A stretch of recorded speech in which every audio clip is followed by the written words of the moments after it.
আমাদের আলোচনার মধ্যে তোমরা মজা পাবে ইনশাআল্লাহ। আল্লাহ কবুল করুন। কিছুক্ষণ কথা বলার তৌফিক আল্লাহ আমাদেরকে দান করুন। তাহলে আল্লাহ কোরআনটা কেন নাজিল করেছেন? মানব জাতিকে অন্ধকার থেকে আলোর দিকে নিয়ে আসার জন্য। কথা বলেন ঠিক? আমি গত কয়েকদিন আগে এক জায়গায় যাচ্ছিলাম, তো আমি গাড়িতে না উঠে গাড়ি বাড়িতে রেখেই আমি একটা অটো আছে না, অটো বাইকগুলো, অটোতে উঠলাম। তো আমি সামনের দিকে ফিরে বসছি, বিপরীত দিকে আমার দিকে পিছনের দিকে মুখ করে বসছে আরেকটা ছেলে। দেখি যে ওই ছেলের হাঁটুর উপর দিয়ে এখানে ফাটা ফাটা প্যান্ট ফাটা, জিন্সের প্যান্ট। তা আমি তার দিকে তাকাই বললাম, বাবা তোমার বাড়ি কই? বললো অমুক জায়গা। তুমি কার ছেলে? বললো আমি অমুকের ছেলে। আমি কো তোমার বাপ তো আমার বন্ধু মানুষ, তা তুমি আমার ভাতিজা। আহারে তোমার প্যান্টটা ফেটে গেছে, আমি তোমার কয়টা টাকা দেই, বাজারে গিয়ে দর্জির কাছে এটা একটা তালি টালি লাগাই দিও। এখন ওর পাশে আরেকজন বসা, কয় চাচা আপনি মনে বুঝতে পারেন না। বললাম যে কি বুঝতে পারি না? প্যান্ট ফাটা, এটা আর বুঝবে কি? কয় না চাচা, এটা আধুনিক ফ্যাশন। তো এই যে হাঁটুর উপরে প্যান্ট ফাটা, তার শরীর দেখা যায়, সতর দেখা যায়, এটা জুলুমাত, এটা অন্ধকার। নতুন নতুন আধুনিক ফ্যাশনের মাধ্যমে আমাদের যুব সমাজকে অন্ধকারের দিকে ঢেলে দিচ্ছে। কি কথা বলেন? অতএব আমি আজকের আহ্বান করব, কোরআন নাজিল হয়েছে অন্ধকার থেকে আলোর দিকে নিয়ে আসার জন্য। এই হাডা হুডা প্যান্ট আমগো হুলাইনেরা যাতে না হিন্দে। কি তো যুবক দত্ত আমরা কি ওয়াদা নিতাম, হারিনি? এরকম হাডা হুডা প্যান্ট হিনতো না তো কেন? আমেরিকা থেকে এক লোক ঢাকাতে আসছিল, এটা আরো কয়েক বছর আগে আমাদের মুরব্বী আল্লামা দেলোয়ার হোসেন সাইদি সাহেব এই ঘটনাটা বলছিলেন। তো উনি বলেন যে আমিও আমেরিকা থেকে আসছি, ওই আমেরিকান ভদ্রলোকও আসছে। তো কিসের সাথে খোঁচা লেগে তার প্যান্ট একটু ছিঁড়ে গেছে। পরে এই লোকটা প্যান্ট তালি লাগাইছে। কয়েকদিন পর এক জায়গায় গেলাম, গিয়ে দেখি যে এক যুবক প্যান্টের মধ্যে তালি লাগানো। তো বললাম যে কি ব্যাপার, তোমার প্যান্টে তালি লাগানো কেন? একজন আমেরিকানকে দেখেছি প্যান্টে তালি লাগানো, ভাবলাম যে এটা হচ্ছে আধুনিক ফ্যাশন, এই জন্য আমি তালি লাগাইছি। সম্মানিত সুধীমণ্ডলী, কোনো আমেরিকান ইউরোপিয়ান কেউ আমাদের মডেল হতে পারে না। আমাদের মডেল হবে নবী মুহাম্মদ রাসূলুল্লাহ সাল্লাল্লাহু আলাইহি ওয়াসাল্লাম। আর আমরা শিক্ষা গ্রহণ করব এই মহাগ্রন্থ আল কোরআন থেকে। কথা বলেন ঠিক? যতদিন আল্লাহ বাঁচায় রেখে কোরআনকে বুকে ধারণ করে আমরা বাঁচতে চাই, আল্লাহ তৌফিক দান করুন।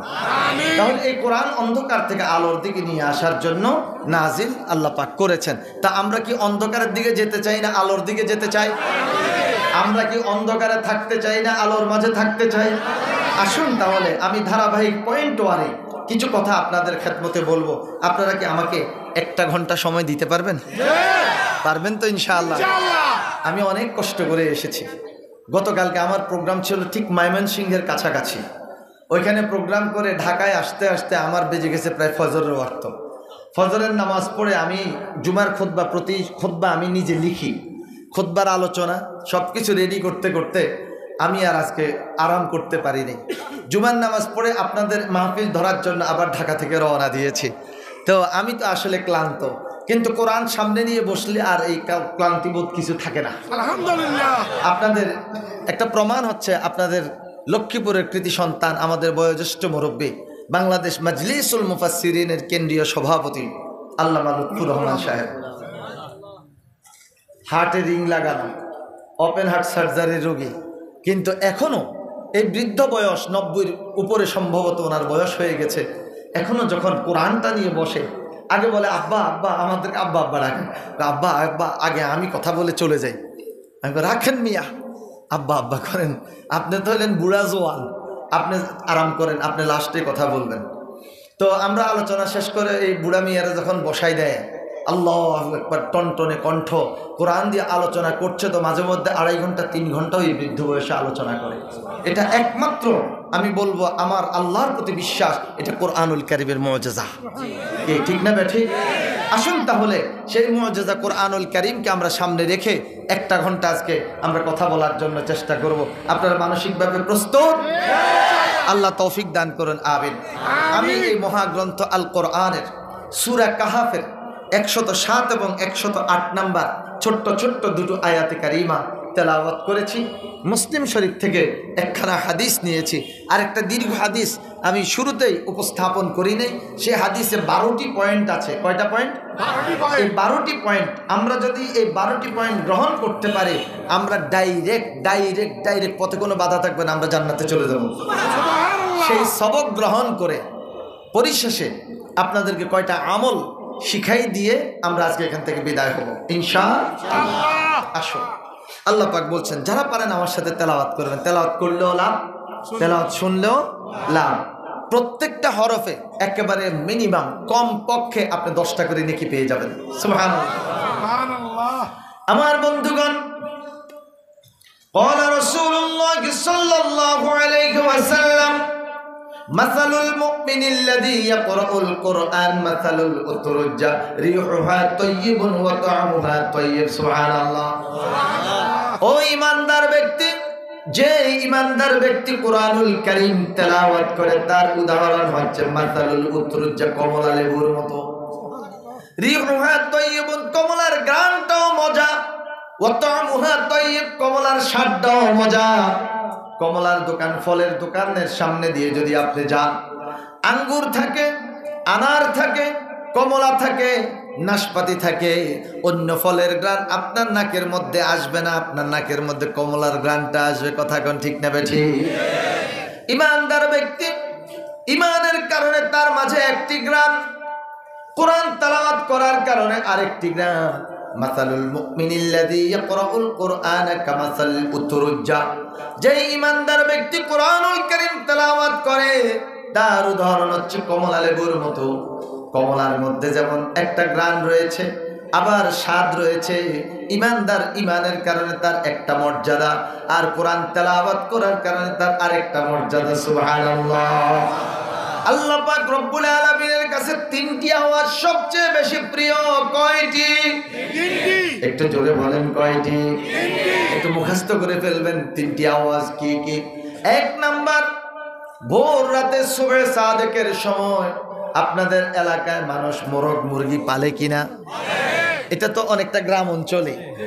ঘরের পাশে ছোট্ট একটা ঘর থাকে, এটাকে কেউ বলে খুপড়ি, কেউ বলে খোয়াড়।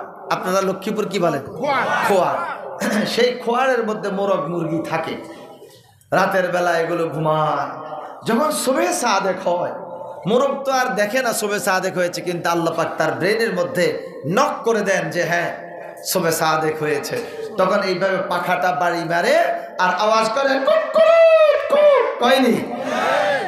সুধী মণ্ডলী, রাসূল কারীম সাল্লাল্লাহু আলাইহি ওয়াসাল্লাম বলেছেন সাউতাদ দিক, মোরগের ভোর রাতের আওয়াজ আল্লাহ পাকের নিকট অত্যন্ত প্রিয়।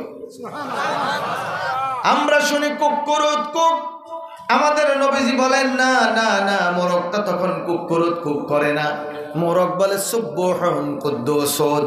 এই জন্য ভোর রাতের সুবহে সাদেকের সময়ের মোরগের আওয়াজ আল্লাহর প্রিয়। এবার আসেন, এটা যেহেতু মোরগের আওয়াজ, আমাদের কুকুরুত কুক করার দরকার নাই। দ্বিতীয় নাম্বার আওয়াজ হচ্ছে সাউতুল কারিউল কোরআন, যারা কোরআন তেলাওয়াত করে, কোরআন তেলাওয়াতকারী তেলাওয়াতের আওয়াজ আল্লাহ পাকের নিকট অত্যন্ত প্রিয়। সকালে পারেন, দুপুরে পারেন, রাতে পারেন, যখনই পারেন একটু কোরআন তেলাওয়াত করবেন। বুঝে তো পড়বেনই, বুঝে পড়ার পাশাপাশি একটু তেলাওয়াত করবেন। আপনি যখন খুব ডিপ্রেশনে পড়ে যাবেন, টেনশনে পড়ে যাবেন, পেরেশানিতে পড়ে যাবেন, আপনি ডাইরেক্ট কোরআন খুলে কোরআন তেলাওয়াত শুরু করে দেন। আলিফ লাম মিম যালিকাল কিতাবু লা রাইবা ফি হুদাল লিল মুত্তাকিন আর রহমানু আল্লামাল কুরআন খলাকাল ইনসানা আল্লামাহুল বায়ান। এইভাবে আপনি কোরআন তেলাওয়াত করতে থাকেন। আপনার যত ডিপ্রেশন আছে, যত টেনশন আছে, যত হতাশা আছে, দেখবেন কোরআন তেলাওয়াতের মাধ্যমে সব দূরীভূত হয়ে যাবে। আর প্রতিদিন সকালবেলা চেষ্টা করবেন কোরআনুল কারীম তেলাওয়াত করার জন্য। রাসূল কারীম সাল্লাল্লাহু আলাইহি ওয়াসাল্লাম আল্লাহ পাকের কোরআন তেলাওয়াত করে শুনাই দিয়েছেন, ইন্না কুরআনাল ফাজরি কানা মাশহুদা। আল্লাহু আকবার। প্রভাতে যে কোরআন তেলাওয়াত করা হয়, একটু খেয়াল করে শুনুন। রাতের বেলা আমাদের প্রত্যেকের সাথে অসংখ্য ফেরেশতা রয়েছে। আল্লাহ পাক আমাদের হেফাজতের জন্য তাদেরকে স্বেচ্ছাসেবক হিসেবে পাঠিয়ে দিয়েছেন। এই রাতের ফেরেশতারা প্রভাতে আমাদেরকে ছেড়ে বিদায় নিবে, আর দিনে একদল ফেরেশতা, প্রত্যেকের সাথে একদল একদল করে ফেরেশতা থাকবে, তারা প্রভাতে আসে। তাহলে রাতের ফেরেশতা প্রভাতে বিদায় নেয়, দিনের ফেরেশতা প্রভাতে আসে, একদল চলে যায় আর একদল আসে। আর সেই সময় যদি আপনি কোরআন তেলাওয়াত করেন, ইন্না কুরআনাল ফাজরি কানা মাশহুদা, সেই প্রভাতের তেলাওয়াত উভয় পক্ষ ফেরেশতা হাসরের ময়দানে আল্লাহ পাকের কাছে আপনার জন্য সাক্ষী হয়ে যাবে। রাতের ফেরেশতারা বলবে, আল্লাহ আমরা তাদের কাছ থেকে বিদায় নেওয়ার সময় তাকে তেলাওয়াত করা অবস্থায় রেখে এসেছি। দিনের ফেরেশতারা বলবে, আল্লাহ আমরা যখন তার কাছে গিয়েছিলাম তখন দেখেছি আপনার প্রিয় বান্দা কোরআন তেলাওয়াত করছে, অতএব আজকে আমরা সাক্ষ্য দিচ্ছি আপনার এই বান্দা কোরআনকে মুহাব্বত করে তেলাওয়াত করেছে, আপনি আপনার বান্দাকে জান্নাত দান করুন। ইন্না কুরআনাল ফাজরি কানা মাশহুদা। কয়টা আওয়াজ? তিনটা আওয়াজ। আল্লাহ পাকের নিকট প্রিয় দুইটা গেল, কেমন? একটা হলো মোরগের ভোর রাতের আওয়াজ, আরেকটা হলো কোরআন তেলাওয়াতকারীর আওয়াজ। আরেকটা শুনবেন, ওয়াল মুস্তাগফিরিনা বিল আসহার, ভোর রাতে যারা আল্লাহ পাকের কাছে ইস্তেগফার করে। ভোর রাতের বিষয়টা কেন রাসূল করিম সাল্লাল্লাহু আলাইহি ওয়াসাল্লাম বলেছেন, সারা দিন মানুষ আল্লাহকে ডাকে, আর ভোর রাতে উল্টা আল্লাহ পাক রব্বুল আলামিন তার বান্দাকে ডাকতে থাকে। সুবহানাল্লাহ। ও আমার বান্দারে, পুরো এলাকার মানুষ ঘুমিয়ে আছে রে, ও আমার বান্দা তোকে আমি ডাকলাম রে বান্দা, ডাকলাম, তুই রে বান্দা ঘুমটা ছেড়ে দিয়ে উঠ, একটু সালাতুত তাহাজ্জুদ আদায় কর, আমি রব্বুল আলামিনের কাছে চা, তোর যদি কোনো অসুস্থতা থাকে আমার কাছে চা, আমি তোকে সুস্থ করে যাব। তুই যদি অভাবগ্রস্ত থেকে থাকিস রে বান্দা, আমি তো তোর রব, আমার কাছে চা, আমি তোকে সুস্থতা দান করব, অভাব দূর করে দেব। তোর যা কিছু চাওয়ার প্রয়োজন আছে আমার কাছে চা। আর সেই মুহূর্তে ওই ভোর রাতে যদি আপনি বল মুস্তাগফিরিনা বিল আসহার, আপনি আল্লাহর কাছে কান্নাকাটি করতে পারেন, আল্লাহ আমি তো জীবনে এই গুনাহগুলো করেছি গো আল্লাহ, কেউ জানে না, আমি জানি আর তুমি জানো। এখন তুমিও হাইয়ুল কাইয়ুম, তুমি জাগ্রত আছো আল্লাহ, তোমার ডাকে সাড়া দিয়ে আমিও জাগ্রত, আমার জিন্দেগীর গুনাহগুলো আল্লাহ তুমি মাফ করে দাও। চোখের পানিটা যদি ছেড়ে দিতে পারেন, আল্লাহ পাক রব্বুল আলামিনের কুদরতি জোশ এসে যাবে। আল্লাহ বলবে, বান্দারে আমি তো জাগ্রত আর তুই জাগ্রত, আমার কাছে ক্ষমা চেয়েছিস বান্দা, আমি তোকে মাফ করে দিলাম।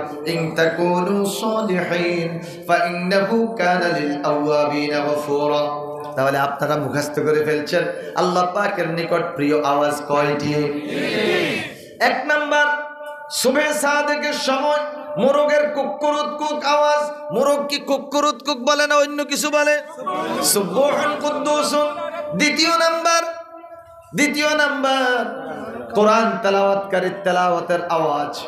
আর তৃতীয় নাম্বার, ভোর রাতে যারা আল্লাহ পাকের কাছে ইস্তেগফার করে, আস্তাগফিরুল্লাহ আস্তাগফিরুল্লাহ আস্তাগফিরুল্লাহ রাব্বি মিন কুল্লি যামবিন ওয়া আতুবু ইলাইহি, যারা আল্লাহর কাছে এইভাবে ইস্তেগফার করে, তওবা করে, তাদের আওয়াজ আল্লাহ পাকের নিকট অত্যন্ত প্রিয়। আল্লাহ তুমি আমাদেরকে বেশি বেশি কোরআন তেলাওয়াত করার তৌফিক দান করো, এবং ভোর রাতে উঠে ওগো মাবুদ তোমার কাছে ইস্তেগফার করার তৌফিক দান করো। আমরা সবাই বলি আমিন। আল্লাহ পাক বলছেন, আউযু বিল্লাহি মিনাশ শাইতানির রাজিম, বিসমিল্লাহির রাহমানির রহিম, ইন্নাল্লাযীনা আমানু وعملوا الصالحات كانت لهم جنات الفردوس نزلا خالدين فيها لا يبغون عنها حولا صدق الله العظيم। বিতাড়িত অভিশপ্ত মারদুদ শয়তানের ওয়াসওয়াসা থেকে কার কাছে? আল্লাহর কাছে পানা চাই, পরম করুণাময় দয়ালু মেহেরবান আল্লাহর নামে শুরু করছি।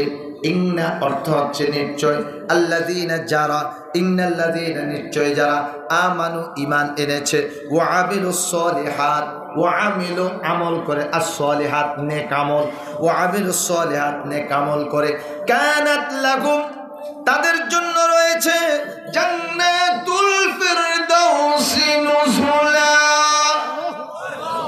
তাদের অভ্যর্থনার জন্য, তাদের মেহমানদারির জন্য আল্লাহ পাক ব্যবস্থা করে রেখেছেন জান্নাতুল ফিরদাউস। ফিরদাউস, ফিরদাউস, সুবহানাল্লাহ। তাহলে অর্থ দাঁড়ায় নিশ্চয় যারা ঈমান এনেছে এবং আমলে সালেহা করে, তাদের মেহমানদারির জন্য আল্লাহ পাক ব্যবস্থা করে রেখেছেন কোন জান্নাত? একটা আওয়াজ করেন, কোন জান্নাত? এখন একটা দোয়া করব, আপনারা সবাই আমার সাথে বলেন, আল্লাহুম্মা ইন্না নাসআলুকা জান্নাতাল ফিরদাউস। ওগো আল্লাহ, আমরা তোমার কাছে জান্নাতুল ফিরদাউস চাই। আবু দাউদ শরীফের হাদিস, রাসূল করিম সাল্লাল্লাহু আলাইহি ওয়াসাল্লাম ইরশাদ করেন, যদি কেউ 24টি ঘন্টার মধ্যে অর্থাৎ দিনে অন্তত 3 বার আল্লাহর কাছে জান্নাত চায়, কি চায়? কি চায়? জান্নাত চায়। আর জাহান্নাম থেকে মুক্তি চায়, পরিত্রাণ চায়। জান্নাত বলা শুরু করে, আল্লাহ আপনার বান্দা তো আমি জান্নাতকে দেখে নাই, আপনার কোরআনকে বিশ্বাস করে, আপনার হাবিবের হাদিসকে বিশ্বাস করে আমি জান্নাতের মাঝে আসতে চাই। ওগো আল্লাহ, আমি জান্নাত আপনার কাছে দাবি করছি, আপনার বান্দাকে আমি জান্নাতের মাঝে আপনি দিয়ে দিবেন। আপনি দৈনিক 3 বার আল্লাহর কাছে জান্নাতের জন্য প্রার্থনা করেন, দোয়া করেন, খুব মনোযোগ দিয়ে আপনি দোয়াটা করবেন। ওয়াকালা রাব্বুকুম উদউনি আস্তাজিব লাকুম। আমরা তো দোয়া করি, ইমাম সাহেব হুজুর আল্লাহুম্মা আমিন, আমরা দোয়া করি, এক হাত এইভাবে আছে, আরেক হাতে দাঁড়িটা নেই, দোয়া করে, আবার মোটকা ভাঙ্গি, কি এরকম আছে না? নাই? আপনি দোয়া করেন। রাসূল সাল্লাল্লাহু আলাইহি ওয়াসাল্লাম বলছেন, তুমি খুব মনোযোগ সহকারে বলো, কি বলছো খেয়াল করে বলো, তুমি মনোযোগ সহকারে আল্লাহর কাছে চাও। আল্লাহর ওয়াদা, ওয়াকালা রাব্বুকুম উদউনি আস্তাজিব লাকুম। ও বান্দা, তুমি তোমার রবের কাছে দোয়া করো, আর তোমার রবের দায়িত্ব হচ্ছে তোমার দোয়াকে কবুল করা। আমার বন্ধুগণ, অতএব দৈনিক অন্তত কয়বার? 3 বার আমরা আল্লাহর কাছে জান্নাতের জন্য দোয়া করব। যদি আরবিতে পারেন করলেন, আরবিতে যদি নাও পারেন তাহলে বাংলাতে আপনি দোয়া করেন, আল্লাহুম্মা ইন্নী আসআলুকাল জান্নাতা ওয়া আউযু বিকা মিনান নার। ওগো আল্লাহ, আমি আপনার কাছে জান্নাত চাই আর জাহান্নাম থেকে মুক্তি চাই।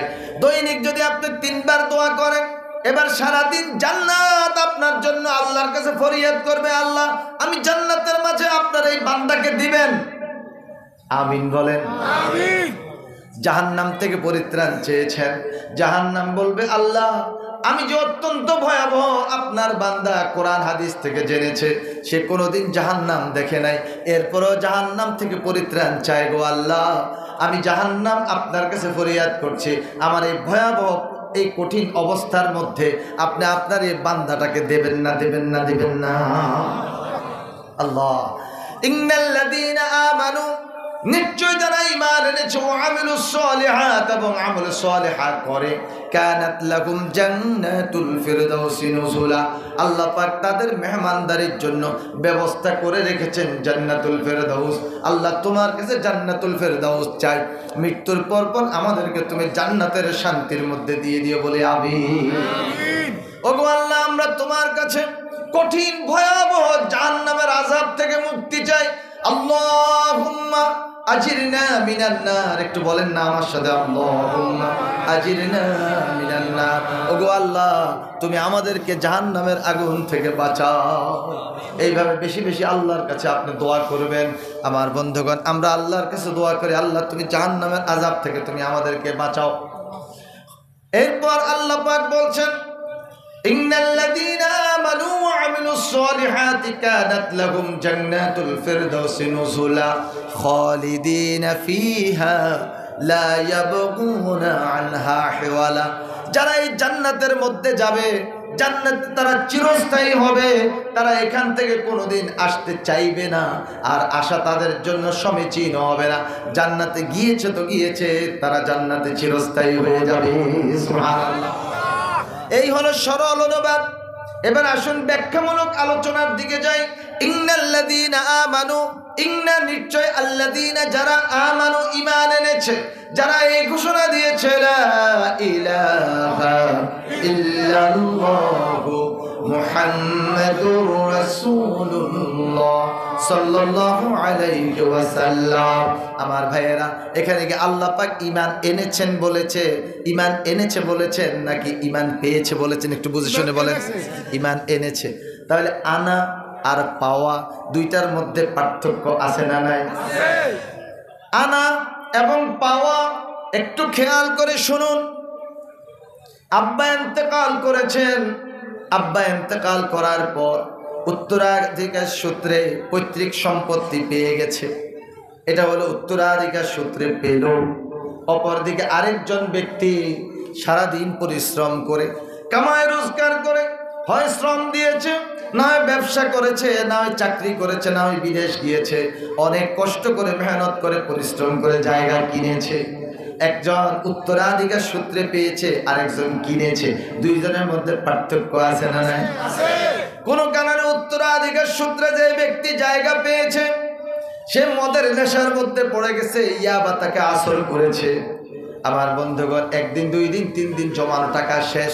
সেই ব্যক্তি উত্তরাধিকার সূত্রে পাওয়া জমিনটা বিক্রি করে দিত, কোনো চিন্তা করবে না। কথা কন। আর যে ব্যক্তি পরিশ্রম করে জায়গা কিনেছে সেই ইয়াবার কাছে যাবেও না, আর যত মুসিবতে পড়ো জমিনটা বিক্রি করতে চাইবে না, কারণ আমি তো কষ্ট করে জমিনটা কিনেছি। কথা বলেন যে? আমার ভাইয়েরা, যারা উত্তরাধিকার সূত্রে ঈমানকে পেয়েছে তারা যে কোনো সময় ঈমানের বিরুদ্ধে, ইসলামের বিরুদ্ধে কাজ করতে পারে। আর যারা উত্তরাধিকার সূত্রে নয়, বুঝে শুনে কলমা পড়ে ঈমান এনেছে, হযরত সুমাইয়া রাদিয়াল্লাহু তাআলা আনহার মতো, হযরত ইয়াসার রাদিয়াল্লাহু তাআলা আনহুর মতো, হযরত আম্মার ইবনে ইয়াসার রাদিয়াল্লাহু তাআলা আনহুর মতো, খুবাইব, খাব্বাব, বেলাল রাদিয়াল্লাহু তাআলা আনহুম আজমাইন, তাদের মতো বুঝে শুনে ঈমান এনেছে। তাদের উপর আঘাত আসুক, হামলা আসুক, মামলা আসুক, জীবন চলে যাক, বলবে কি জীবন যেতে পারে যাক, তারপরও আমি আমার ঈমানটাকে যেতে দেব না। কথা বলেন ঠিক না ঠিক? আমার ভাইয়েরা, সেই জন্যই আল্লাহ পাক বলেছেন ইন্নাল্লাযীনা ক্বালু রাব্বুনাল্লাহ। কথাগুলো বুঝতেছেন? ইন্নাল্লাযীনা ক্বালু রাব্বুনাল্লাহ। একটু আঙ্গুলটা উঠাইতে পারবে? একটু সাক্ষী দেই না আমাদের রবকে?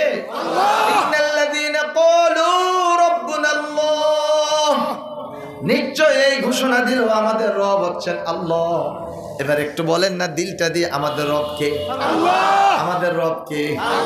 আরেকটা বার বলেন, আমাদের রবকে?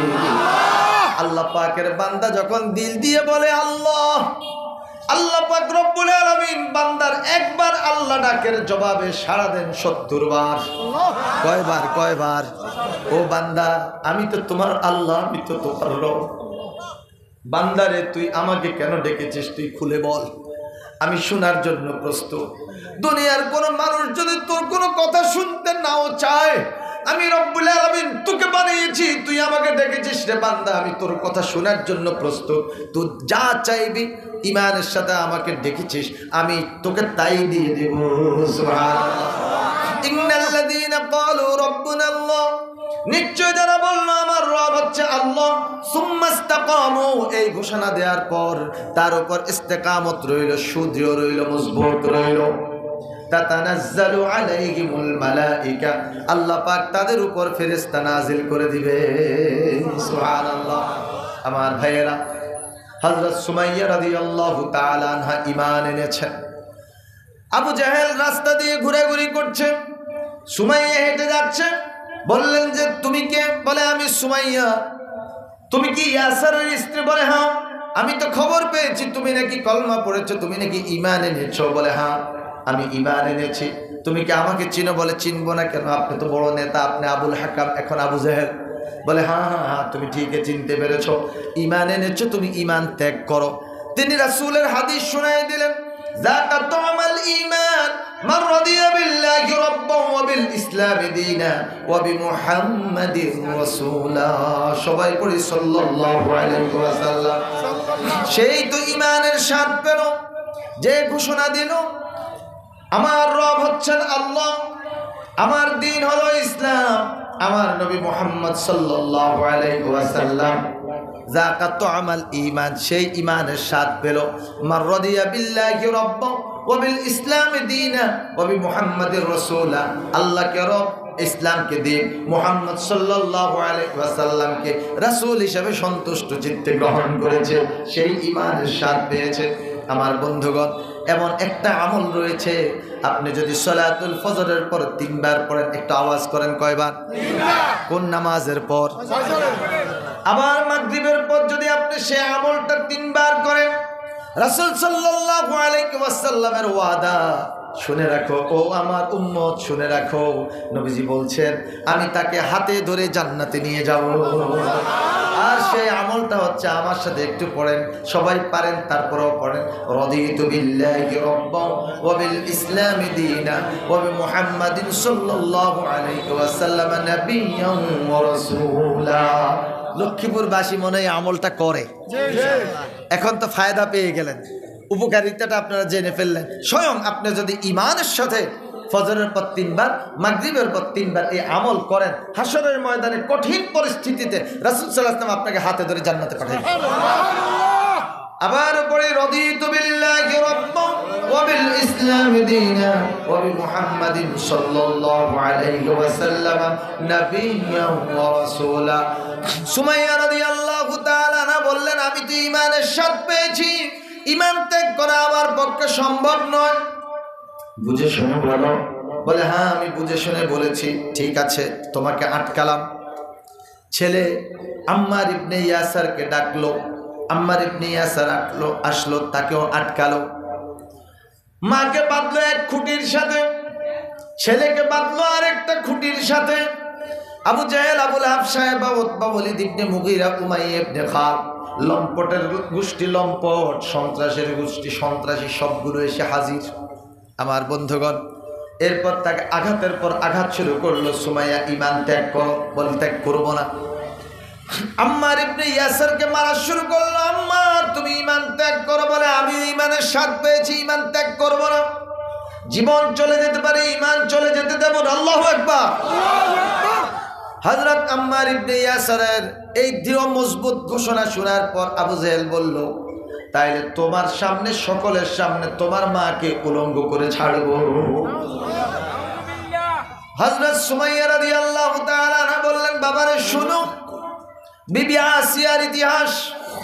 হামান পরামর্শ দিয়েছে, মহারাজ ফেরাউন, আপনার স্ত্রী ফার্স্ট লেডি বিবি আসিয়া যেহেতু ঈমান ত্যাগ করছে না, তাকে জনসম্মুখে উলঙ্গ করে দেন। তাই করা হলো। হাতের মধ্যে পায়ের মধ্যে পেরাক মেরে দেন, তা করা হলো। আঘাতের পর আঘাত, শেষ পর্যন্ত ব্লেড দিয়ে সমস্ত শরীরের চামড়াটাকে ছিলে ফেলল। আসিয়া আল্লাহর কাছে দোয়া করলেন, আল্লাহ এত কষ্টের পরও তুমি আমাকে আমার ঈমানের উপর টিকে থাকার তৌফিক দাও। আল্লাহ পাক বললেন, আসিয়া রে, তুমি কোনো চিন্তা করো না, আমি তোমার জন্য জান্নাতের সুখবর জানাই দিলাম। বলে রব্বুল আলামিন, আমি জীবিত থাকা অবস্থায় যদি আমার জান্নাতটা একটু দেখাতেন।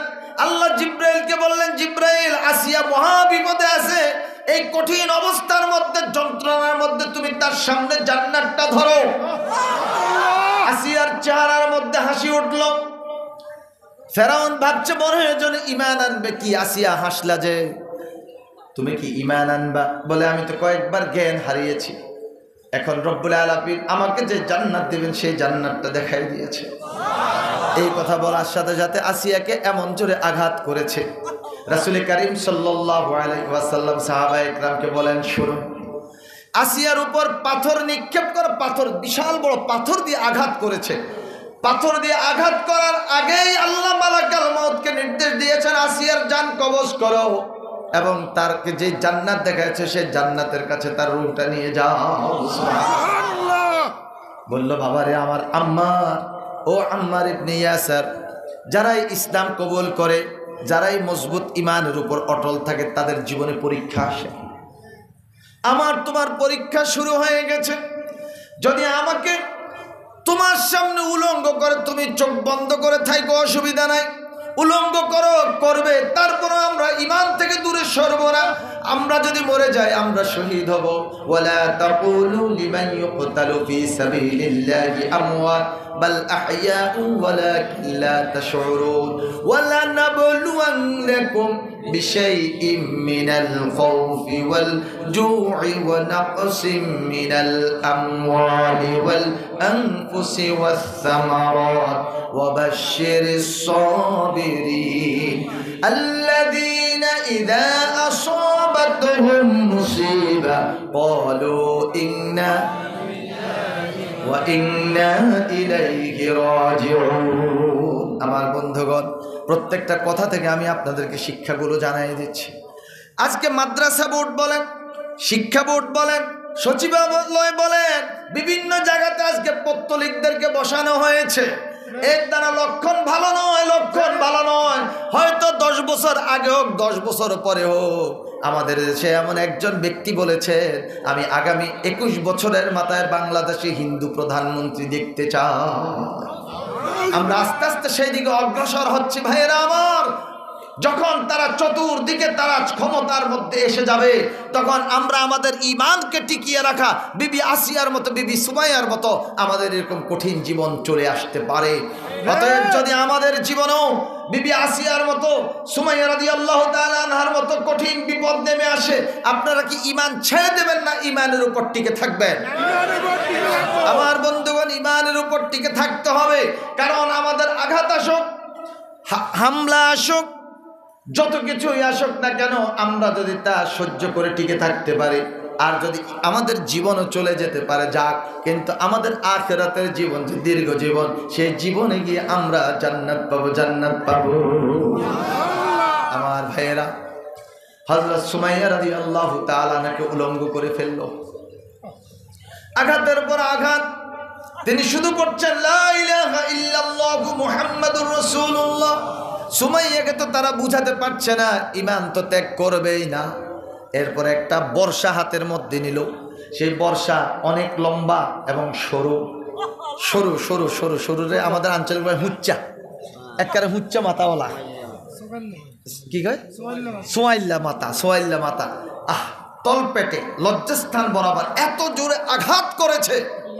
এরপরে টান মেরেছে, বোতলের মুখটা খুলে এইভাবে পানি ঢেলে দিলে ঘন ঘনায় যেরকম পানি পড়বে, ঠিক সুমাইয়া রাদিয়াল্লাহু তাআলা আনহার রক্তক্ষরণ হতে হতে তিনি শহীদ হয়ে গেলেন। আম্মার ইবনে ইয়াসারকে বেঁধে রেখেছে, একটু পরপর টর্চার করে। আমার ভাইয়েরা, আম্মার ইবনে ইয়াসার ঈমান ত্যাগ করছে না। এরপর তার বাবাকে ধরে নিয়ে আসলো হযরত ইয়াসার রাদিয়াল্লাহু তাআলা আনহু। ইয়াসার, তোমার স্ত্রীকে হত্যা করলাম, এবার তোমার পালা। তিনিও বললেন, আমি ঈমানের স্বাদ পেয়েছি, ঈমান ত্যাগ করতে পারি না। ঈমানের উপর আমি আমার মৃত্যু চাই, আমি শাহাদাতের পেয়ালা পান করতে চাই। সুবহানাল্লাহ। শক্তিশালী দুটো উট আনলো। দুইটা উট এনে হযরত ইয়াসার রাদিয়াল্লাহু তাআলা আনহুর দুই পা দুই উটের সাথে বেঁধে দিয়েছে। একটা উট ডান দিকে চলে গেল, আর একটা উট বাম দিকে চলে গেল। তার দুইটা পা দুই দিকে চলে গেল, শরীরের দুই অংশ দুই দিকে চলে গেল। হযরত ইয়াসার রাদিয়াল্লাহু তাআলা আনহু শহীদ হয়ে গেলেন। আম্মার ইবনে ইয়াসারের মাও গেল, বাবাও গেল, কিন্তু ইয়াসারকে তারা ছাড়ছে না।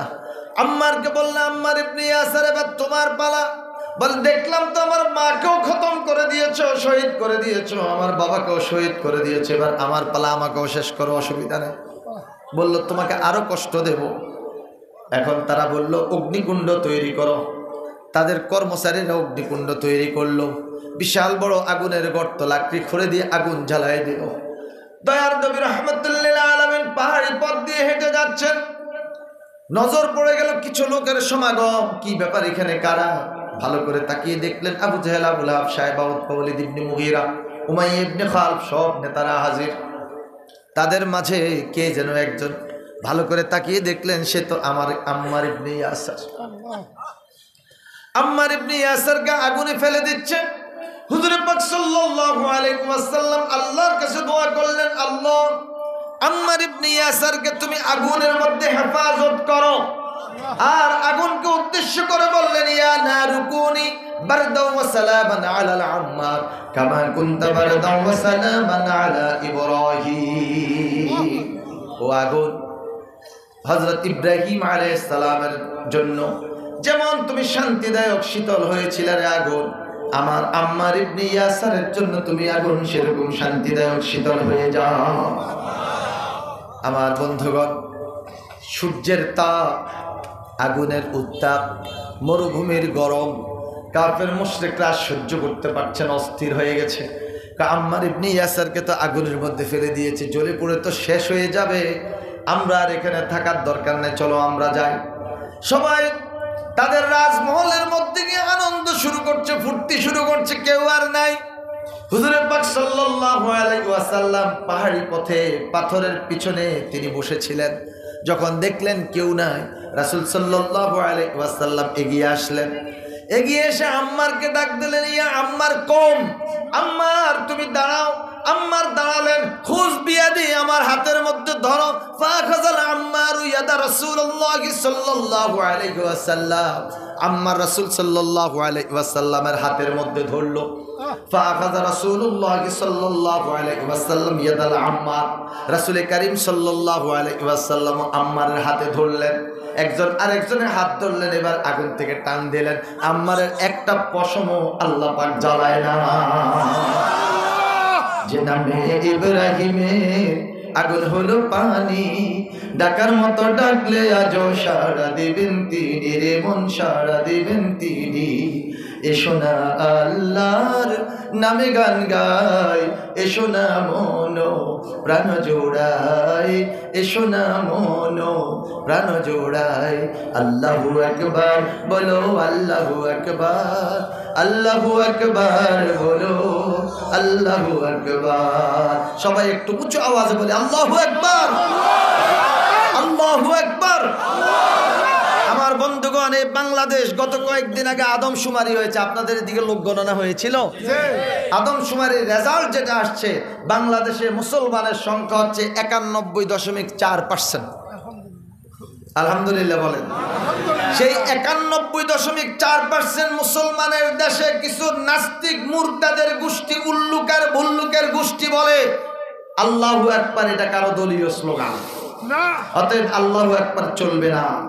আমি আজ থেকে কয়েক বছর আগে সিলেটে একটা মাহফিলে গিয়েছিলাম। সেখানে আমার মাহফিলে শর্ত দিয়েছে 19টা শর্তের উপর মাহফিলে অনুমতি দেওয়া হয়েছে। এর মধ্যে 1 নম্বর শর্ত, মাহফিলের মধ্যে আল্লাহু আকবার ধ্বনি দেওয়া যাবে না। শর্ত 19টার পরে যিনি সিগনেচার দিয়ে অনুমোদন দিয়েছেন তার নাম হচ্ছে মোহাম্মদ নুরুল ইসলাম। নামটা কার নামে? নাম নুরুল ইসলাম, ইসলামের নূর।